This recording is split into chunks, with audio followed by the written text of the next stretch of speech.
Hi, I just wanted to come to you to have a bit of a chat in my transformative conversations, just something that's come up. And I'm just doing this before we hop on and go to another part of my work. So I just wanted to quickly talk about some of the difficult emotions that women survivors from, early life abandonment may experience on a day-to-day basis, regularly or now and then. But I find that these are the things that happen for these women more often, and these are the ones that they tend to resonate with mostly for women who've been on that pathway or have come from that pathway. And so they might be, for you, they might be things that are loneliness. So feeling isolated and disconnected from others, even when you're in social situations. And then there's fear, which is experience, heightened anxiety or apprehension about relationships and abandonment. Then there's sadness, feeling deep sorrow or grief over the loss of um, parental care and support. So there's sadness even as a parent for you doing it for your own children. And then there's anger, so frustration or resentment towards individuals who, um, to the people who may have abandoned them, or the sex of, so male or female, or the circumstances, anger with certain circumstances that led to the abandonment. So anger towards those kind of situations in present life. Then there's shame, so feeling a sense of unworthiness or inadequacy due to being abandoned. So holding on to that shame, which is, unworthy of being able to do many things in your life or accomplish them. So that's shame. And then there's the guilt. So, blaming oneself for that abandonment or feeling responsible for the actions of, what that person did or because of how they abandoned them. So feeling that you may have done something wrong. So that's the guilt. Then we can get overlaid with, rejection sensitivity. So rejection can happen. Sometimes you can have quite a rejection day where there's been a lot of rejection, and then sometimes it builds up so much that you're like, oh, this is too much for me to handle. So that sensitivity can hook in there. So being overly sensitive to, perceived rejection. So it can take a fair bit, and then it can only take minuscule things. So that can be especially in rejection in the relationship that you might be having, leading to fear of intimacy is where that one can tend to go down. So low self-esteem about the self, so struggling with feelings of worthlessness, self-doubt as a result of, the abandonment that's happened long ago. So trust issues, difficulty trusting others and, forming those close relationships, due to the fear of it, happening again in your life because people always leave. But that's life. So the trust issues, and then you've got that emotional numbness where, you're feeling emotionally detached from everything or numb, you use it as a coping mechanism to protect oneself from any further pain. And then you have things like identity confusion. So struggling to form a sense of self or a sense of identity without the guidance and support that you could have got in your early years from your parental figures. So that, struggling to form that sense of who am I? What is my identity? And then there's attachment issues. These are just some of the feelings that might come up. So difficulty forming those secure attachments with others, or, maintaining those healthy boundaries in your relationships, and good on you if you are. Grief. So you could be mourning the loss of, your childhood. You didn't have that opportunity to be a child. You had to grow up really fast. And you didn't necessarily have that child parent relationship, and because there was that absence of that parenting that was happening. So then there's those abandonment trauma triggers, so experiencing intense emotional reactions or flashbacks which are triggered back to situations from your past, reminiscent of your past, and any of those experiences that might have involved abandonment. So these emotions, of course, are complex and can be overwhelming at times. We may sit in a few of these on a day-to-day basis, or now and then, or it pops up all of a sudden and can be quite an overwhelm that takes over. But we also know, we can, with support of self-care, which is where I was going down the pathway of, you can actually work through them, and you can hear from the effects of, this early life abandonment. So some of the self-care tips and activities that I wanted to go through, I'm going to list those in here as well. And they might be able to help with some of these difficult emotions that come up. So when they arise, you might be experiencing, at times of your life or everyday occasions, no matter where you are, the following suggestions might be able to help. Or, you may have a technique that you'd like to share with us. So some of these are deep breathing exercises. We can tend to be quite shallow breathers, especially if we have anxiety in our lives. So practice deep breathing techniques. I tend to do mine when lying down in bed before I go to sleep, or if I've awoken at 3 o'clock in the morning for no apparent reason, I will go back into the breath technique, because it seems to work the best, as long as I don't count, because I love counting. So practice that deep breathing techniques to help calm your nervous system and reduce any stress and make the mind from wandering. So inhaling really deeply, through your nose. You could do it for a count, or just what feels good, and holding it for a same amount of time, and then exhaling usually through the mouth for the same amount of time. When you breathe through your nose, of course, you're breathing in a hell of a lot more oxygen than you are if you're just breathing and doing mouth breathing.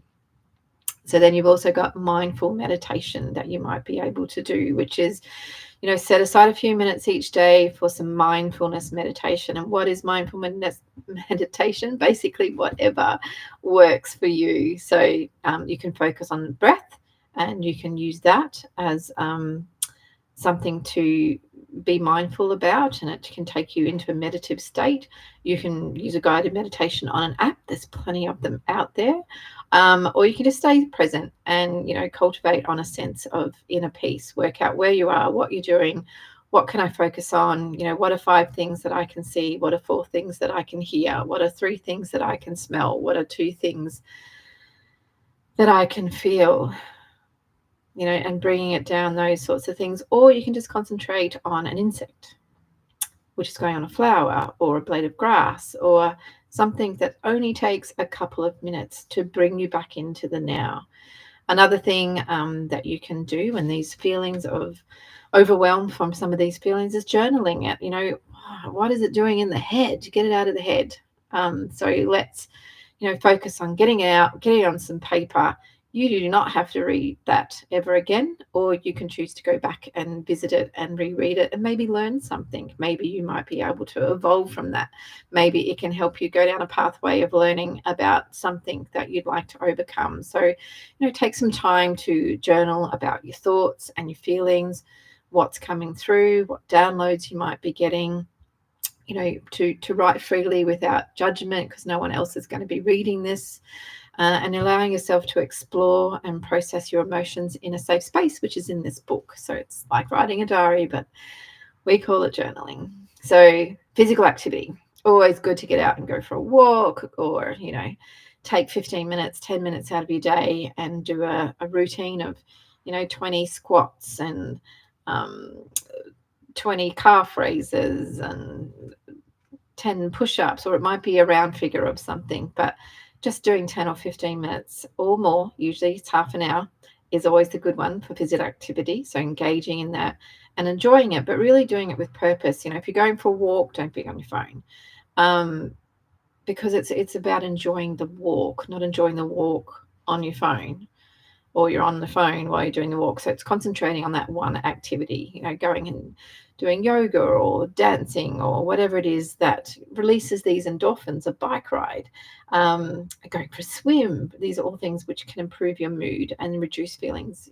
of any anxiety or depression that's coming up. So exercise got me through so many different things in my life, and it still does every day. I need that activity. And then you've got some creative expression. So if you're getting overwhelmed, I know when I used to do a lot of my art, I would go, right, I am feeling this feeling. So therefore, I am going to go and I'm going to go and put that into a painting. And I grab all the colors that I would feel and wanted to paint with. I'd grab the right size canvas or piece of paper and I would just put my feelings into a painting. And most of the time I sold those paintings. So I didn't necessarily want to heal on of like hold on to them, like some people do. But people actually really did see and feel whatever I was putting into that canvas. And I do need to do more of that, and I will get back to that. And hey, maybe we could do a painting class together.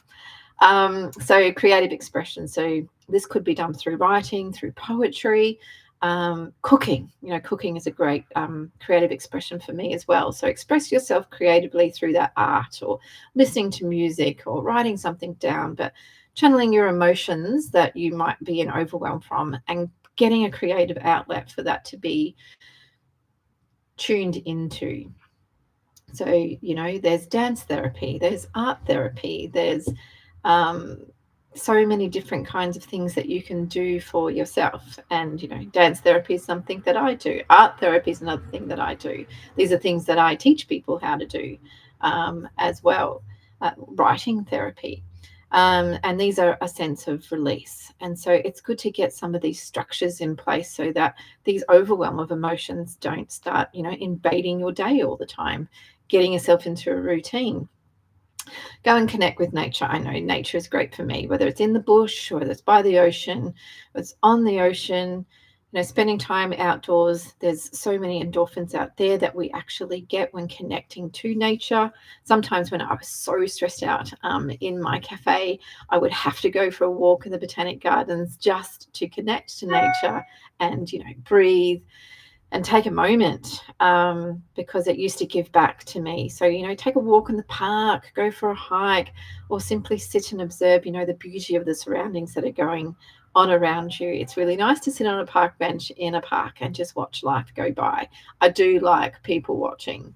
They're very interesting creatures of habit, creatures of life, loving it all. So some self-compassion practices you might be able to do when overwhelm is coming. So, practice that self-compassion by treating yourself with kindness and understanding. What can you do for yourself? For some self-compassion practices. So words of encouragement, and remind yourself, that it's okay to go through these struggling times, because it's just a portion of time. It's not something that's going to last forever, even though it seems like it will at times. But practicing, no, I am good enough. No, I do deserve this. No, and coming back to those values and beliefs. And do some things that might be sensory soothing. How do we like sensory soothing? So engage your sense in soothing activities, such as taking a warm bath, with essential oils or rose petals, taking a shower. That's, it feels warm, and it's like, cuddling up in the warmth, or cuddle a soft blanket, or hold on to your pet and makes you nice and warm. Listening to some calming music, but putting yourself into something that's sensory and it's soothing. So what is it that you can do? That it might do a few sensories, it might do all of them, it might do one of them, but what can you do to put yourself into that sensory soothing place? Another time you might need to reach out. Okay, you might need to reach out for support, and don't hesitate to reach out to friends, family, therapists, coaches. I'm one of those that can actually support you. So reach out, have a conversation with me. I'm really happy to take on and have conversations with people. And then, of course, if you want to work with me further, there's always an opportunity and possibility to do that. We just got to work out how to do that. So reaching out and talking to someone that you feel you can trust, that is there to help you, that helps you feel less alone, and provides you with a perspective on your emotions, because sometimes we're no good at doing that when we're in that overwhelm. And then, of course, establish that routine, which we've talked about. How can you put some of these, if not all of these practices, into your daily or weekly routine? So, create a daily routine where you're getting the outlets that you need. That includes self-care, to help you maintain, that sense of stability and balance of work and life. And the consistency can be, comforting during these times of emotional turmoil, because usually we need strategies, we need systems in place so that we don't fall into these overwhelms. But just remember that self-care looks different for everyone. So feel free to explore and find what works best for you. So the important thing is to prioritize your well-being and give yourself the care and attention you deserve, because these feelings don't come up for no reason. And there's a reason to look into them and have a look. Now, I would love you to share this with anybody that might feel like they can actually get some valued information from this. As I said, I will post the information about it, but please send it on. Please like it. Please share it. As there's no money made on these ones, you can subscribe to my channel as well. But I'd love you to share, and I'd love you to like it if you liked it. Comment as well. All right, over and out. We'll see you on the next transformative journey talk.